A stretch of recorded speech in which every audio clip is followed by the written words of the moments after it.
Bonjour à tous, donc juste pour rappeler rapidement avant l'introduction de la présentation, donc effectivement Pôle emploi c'est le service public de l'emploi français, donc c'est 53 000 collaborateurs, c'est 1100 agences, c'est un métier on va dire ou des missions de service public que je rappelle rapidement, c'est inscrire évidemment l'ensemble des personnes qui sont en recherche active d'un emploi, c'est bien entendu indemniser, c'est accompagner, et puis c'est accompagner également les entreprises dans leur recherche évidemment de profil.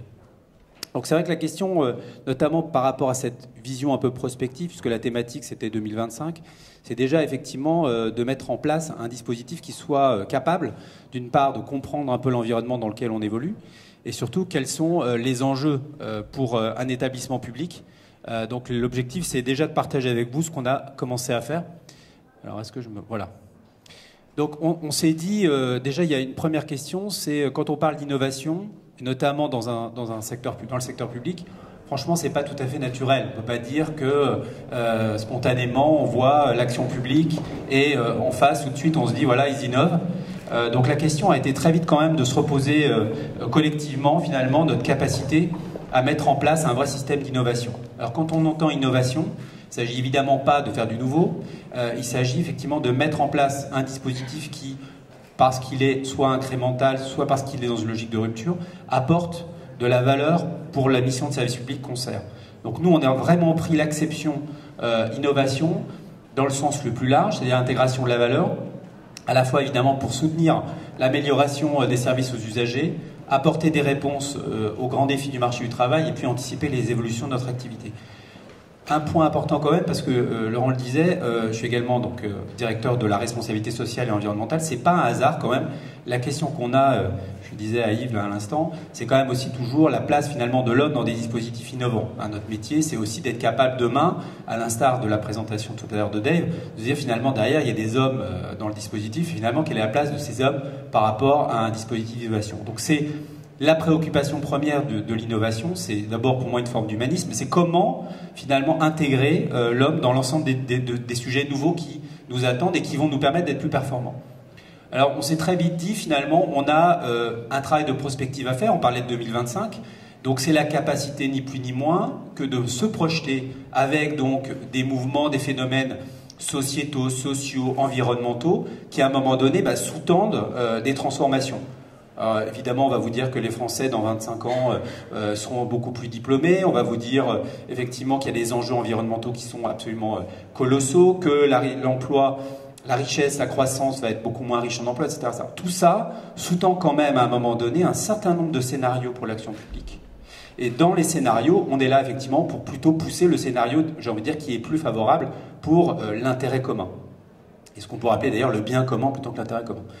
La question du coup de la stratégie qui en découle, avoir un dispositif aussi qui considère l'ensemble des collaborateurs, je vais y venir, c'est vrai que quand on parle d'innovation, il faut penser déjà co-innovation, c'est-à-dire on n'est pas tout seul à faire l'innovation, on travaille avec évidemment l'ensemble des collaborateurs, l'écosystème soit de l'orientation, de la formation professionnelle ou de l'emploi, et puis évidemment les collaborateurs de l'opérateur, puisqu'ils ont tous des idées, ils travaillent tous au quotidien sur les territoires, les premiers qui ont des idées, qui ont des pratiques à valoriser, c'est évidemment eux.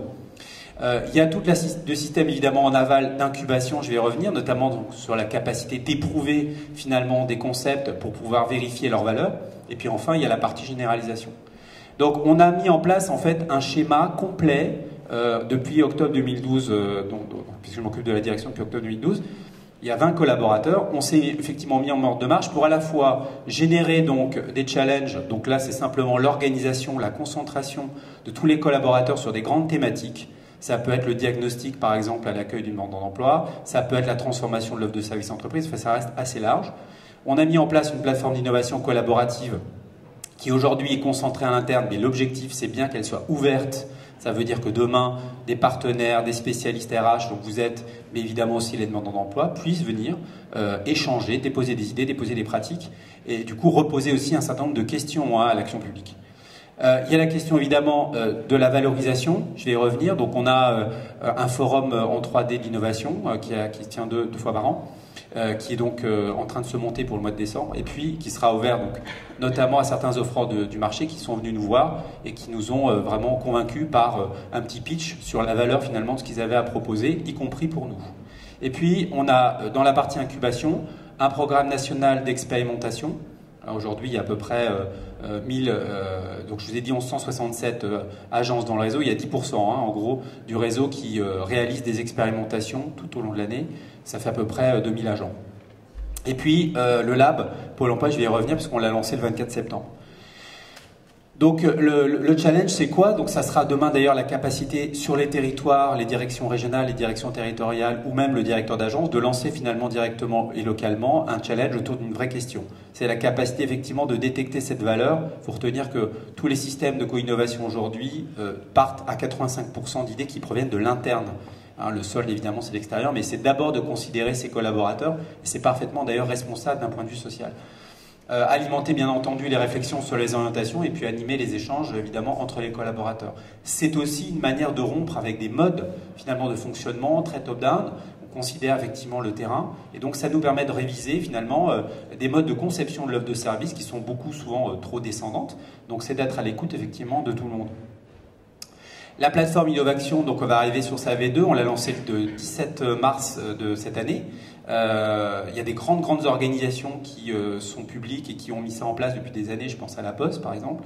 On n'a pas à rougir, on a à peu près 1200 idées de déposer et l'important finalement, c'est à l'issue de l'ensemble du circuit d'idées dont je vais parler, on a mis en place effectivement la capacité de décider de ce qu'on fait des idées. Alors ces idées, une fois qu'elles sont collectées, on les traite. Et l'objectif, c'est de se dire, est-ce qu'on investit dessus? Est-ce qu'on met en place un démonstrateur, une expérimentation qui va donc du coup se retrouver dans notre programme national? Donc il y a deux circuits pour la partie proposer des idées et partager. Voilà, et évidemment, on retrouve l'ensemble de ces éléments dans un événement qui est biannuel, qui est donc le forum Innovation, dans lequel vous allez avoir sur un format en 3D des stands, sur lequel vous allez pouvoir rencontrer les déposants d'idées, avec logique de chat, l'ensemble en fait de l'idée, le détail, le concept, et évidemment, l'objectif c'est en fonction de ce qui est échangé, des likes, etc., de pouvoir mettre en avant pour l'organisation ce qui a finalement trouvé le plus à la fois popularité et de qualité. Donc on a pour la première édition 10% à peu près des collaborateurs qui y sont allés, donc c'est très encourageant pour la première édition. On a monté, je le disais tout à l'heure, un lab qui est vraiment un accélérateur avec de la conception centrée utilisateur, donc depuis le 24 septembre. L'objectif de ce lab, c'est à la fois de réunir l'ensemble des parties prenantes de la démarche, on va dire RH au sens large, dans l'action publique, c'est évidemment des collectivités territoriales, les acteurs de l'emploi, des acteurs publics, qui peuvent être en lien aussi avec des sujets qu'on traite. Je pense à l'éducation nationale, si demain on traite de la question des jeunes dans l'emploi. La question évidemment des développeurs. Alors il faut savoir qu'une grande partie d'ailleurs des démonstrateurs qu'on a mis en place aujourd'hui procèdent d'actions combinées entre l'action de Pôle emploi et des partenaires. On parlait tout à l'heure, on parlait du recrutement sans CV, c'est une petite structure qui s'appelle My Job Company avec laquelle on travaille. Là il y a Yves Loiseau de Textkernel, on travaille avec eux effectivement aussi. Enfin voilà, on a largement développer des actions combinées avec des entreprises petites. D'une part, c'est parfaitement responsable, et en plus, on a beaucoup à apprendre effectivement aussi de ce qu'ils peuvent nous apporter en termes de performance. Évidemment, les actifs et les entreprises, et puis des chercheurs, des sociologues, des ergonomes. Donc là, en ce moment, on a un sujet qui nous tient assez à cœur et qui est vraiment un sujet de digitalisation, qui est l'Emploi Store, qui est porté, on va dire, par le ministre.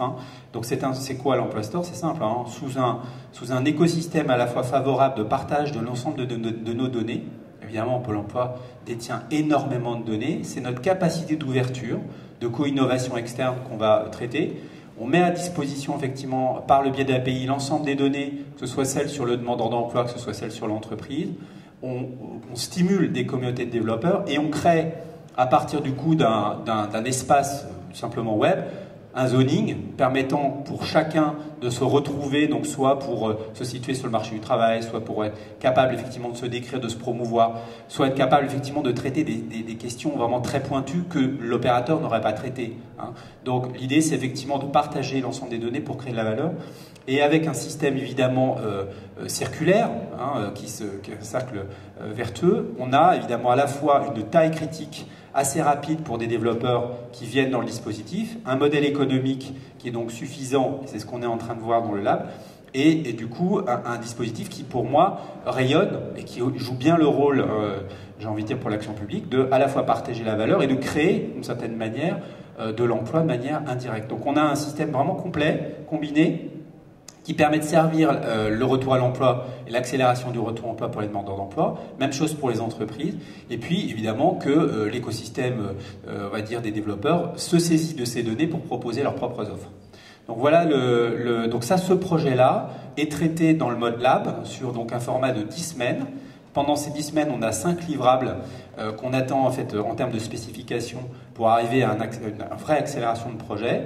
Ces livrables, bah, c'est simple, c'est le zoning par exemple du store, c'est la question de l'API elle-même. Hein. Donc l'API, c'est combinatoire entre le technique et le juridique. Donc on a des juristes qui viennent, on a des demandeurs d'emploi sur quasiment toutes les séances. Et c'est la combinaison finalement de l'ensemble des parties prenantes qui sont présentes. Et cette boucle in fine qui va nous permettre de vérifier la qualité de ce qu'on aura proposé avec les utilisateurs, qui nous permet effectivement de fiabiliser, on va dire, cet écosystème. Je renvoie d'ailleurs à d'autres acteurs qui l'ont fait dans le secteur bancaire. Hein.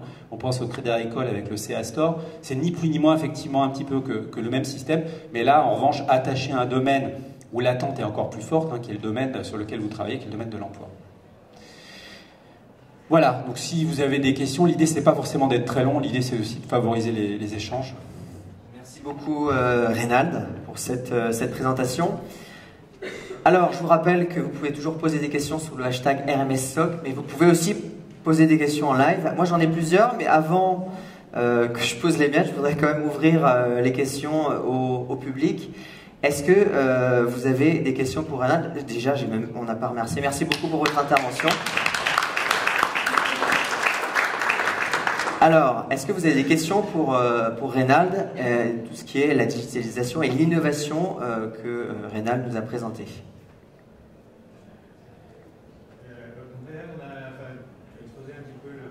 Tout le monde entend la question? On va peut-être... Alors attends, on va te donner un micro. Voilà. Merci. Oui, donc tu as exposé effectivement la façon dont Pôle emploi souhaitait innover en matière de création d'emplois et d'accompagnement des chercheurs d'emploi et des entreprises. Moi, je reste encore un peu sous le choc du speech d'introduction et je me demande si le pouvoir public a un rôle à jouer en fait pour faire en sorte que la technologie soit humaniste. Tu as employé le mot plus que transhumaniste.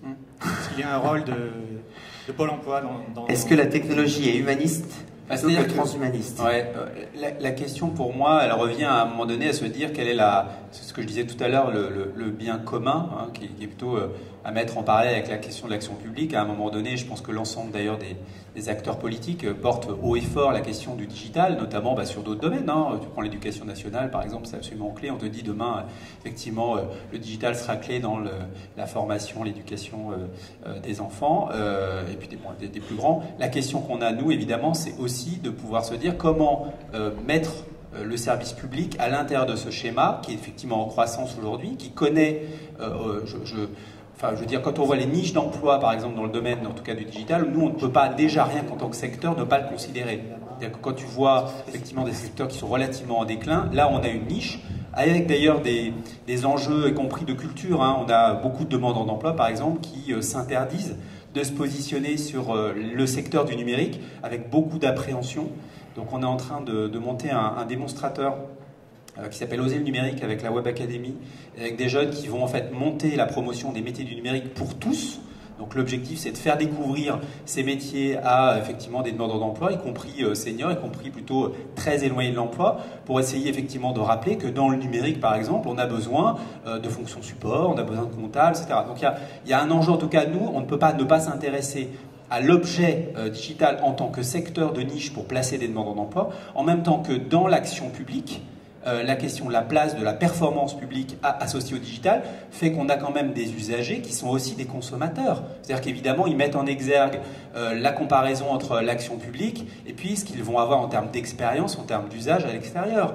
Donc cette tension finalement qui se crée, elle ne peut pas ne pas, donc nécessairement elle est à considérer pour l'action publique. Et d'ailleurs, enfin, je pense que les pouvoirs publics l'ont largement dit aujourd'hui. Le pays doit aller plus loin, même si d'ailleurs on est plutôt pas mal placé. Enfin, sur les dernières études, par exemple, sur les e-government, la France est plutôt bien placée. Enfin, on est assez bon. Hein.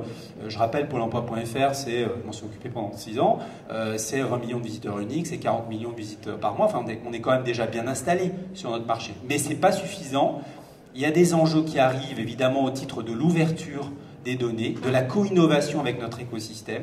On a beaucoup à apprendre dans l'action publique de ce qui se fait à côté. Ce qui se fait à côté, parfois, est source de valeur pour l'action publique. Ne pas l'écouter, c'est s'enfermer. Et donc c'est vrai que notre métier, en tout cas côté innovation, c'est cette capacité un peu en bordure de l'organisation à créer de l'hybridation entre le public et le privé. À apprendre effectivement d'un grand organisme public, à apprendre aussi de petites entreprises parfois qui sont deux et qui ont des idées formidables. Moi je rappelle, parce que je sais que Work4Cat est partenaire, Multiposting, ils sont venus voir la NPE en 2007. Et moi, je leur avais dit, c'est formidable ce que vous faites. Si je pouvais comprendre, l'apprendre, le comprendre, l'intégrer, je le ferais. Bon, voilà, mais finalement, on l'a fait plus tard. Mais je pense que cette agilité pour les organisations, l'innovation et le digital peut apporter de l'agilité. Maintenant, par rapport à ta question, il y a quand même cette question du risque. C'est vrai, il faut considérer que dans la partie RH, beaucoup d'emplois vont certainement demain être complètement revus, voire disparaître à l'aune effectivement de l'accélération du digital. Et c'est une question, en tout cas pour nous, en termes d'action publique, c'est sûr. C'est une vraie question. Je n'ai pas la réponse aujourd'hui. Merci Reynald. Alors, est-ce que vous avez d'autres questions pour Reynald concernant la digitalisation D'autres questions? Alors, attendez, on va vous apporter Yannick, on va apporter un micro, voilà. Oui, bonjour. Je voudrais savoir comment on peut faire pour participer à votre lab, pour se faire connaître. C'est une bonne question. Alors, on a venez me voir à la fin, on n'en fait pas aujourd'hui publicité, mais on a là maintenant c'est fini. Hein. On a un événement l'événement en fait dans le lab et sur WizEvent. En fait, les gens se positionnent sur des ateliers avec des sessions. Donc il y a 2 sessions par semaine, le mardi et le jeudi, en fonction aussi du profil de la personne. Et c'est ouvert à tout le monde. Et c'est ouvert à tout le monde, donc ceux que ça intéresse, ils me font au signal et puis je leur enverrai la petite URL. Pour moi, on n'a pas voulu, parce qu'on est un peu en train d'éprouver notre méthode, la communiquer largement, mais l'objectif c'est demain qu'on dispose d'un vrai site, le lab, ouvert, et que tous les gens qui sont intéressés à participer à la démarche puissent se signaler. Donc la question en revanche, c'est de panacher suffisamment les profils pour avoir une bonne représentation de l'ensemble de l'écosystème. Donc on a toujours généralement des demandeurs d'emploi. On a évidemment plutôt des développeurs. Là, dans le cadre de l'Emploi Store, il nous faut des développeurs. On a des recruteurs. Donc on fait venir, je sais que Claude va intervenir, par exemple Claude Monnier, qui est le DRH Sony Musique, était dans les ateliers. Donc je le laisserai témoigner un petit peu si ça intéresse les gens. Parce qu'il est partie prenante de la démarche. Enfin, voilà, on a fait l'après-midi, oui. Voilà, et Claude sera là cet après-midi. Donc l'idée, c'est vraiment en tout cas de faire venir le plus possible d'acteurs et de diversité pour pouvoir être fiable par rapport à ce qui est en train d'être spécifié. Donc vous signalez et puis je prendrai vos coordonnées, je vous pousserai l'URL. Et on finit par une dernière question. Est-ce que vous avez une dernière question à poser à Reynald? Alors moi j'ai une dernière question, je vais en profiter, j'ai posé la mienne, comme on prépare les questions à l'avance. En termes de performance, est-ce que vous avez pu mesurer l'impact que ça a en interne pour à la fois les collaborateurs de Pôle emploi, mais aussi en externe, qui est probablement plus difficile à mesurer? Quels ont été les résultats de cette stratégie d'innovation, digitalisation que vous avez présentée? Alors, la question, en fait, elle est entre la détection de la valeur, la mise en place d'une preuve, et puis la question de l'intégration dans le système. D'abord, généralement, le temps est assez long. Je ne dis pas ça pour éluder la question, c'est qu'aujourd'hui, on met en place, en fait, il y a 2 expérimentations qui, vraisemblablement, qu'on a mis en place l'année dernière, vont être généralisées. Donc, c'est la preuve, avec des champs d'intervention quand même sur la valeur interne qui sont très importants. Je prends pour exemple, on a testé des conseillers dédiés à la relation avec les entreprises pendant une période de plus d'1 an sur donc des bassins d'emploi très précis. On a effectivement évalué, donc avec la direction des études d'évaluation et statistiques, ce que ça va apporter. Clairement, on a vu par exemple une augmentation du temps de traitement, de la performance du temps de traitement des offres, une satisfaction accrue des entreprises. Donc là, en fait, on va proposer, l'établissement, la direction générale va proposer la généralisation de cette expérimentation dans le métier. Donc c'est fondamental parce qu'on a 53 000 collaborateurs, ça veut dire que demain, on aurait effectivement des conseillers spécialisés à la relation avec les entreprises et des conseillers plutôt qui accompagnent le demandeur. hein, tout en ayant un socle évidemment qui est commun. Donc c'est ce champ de transformation-là, c'est à cette aune-là quand même qu'on est capable de juger de la performance du système. D'autres exemples sur des démonstrateurs, il y a des démonstrateurs sur lesquels on a appris. C'est pas parce qu'effectivement on ne va pas le généraliser que c'est pas intéressant. Tout est évalué.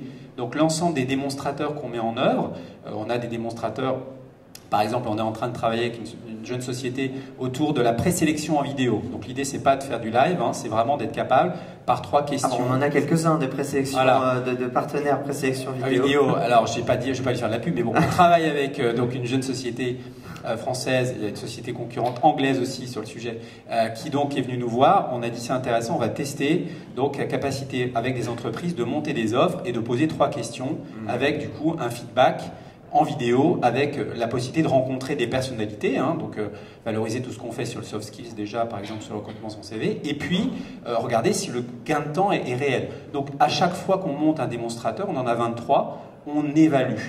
Et si même l'évaluation n'est pas positive, la valeur de ce qu'on a appris, elle est fondamentale pour l'organisation.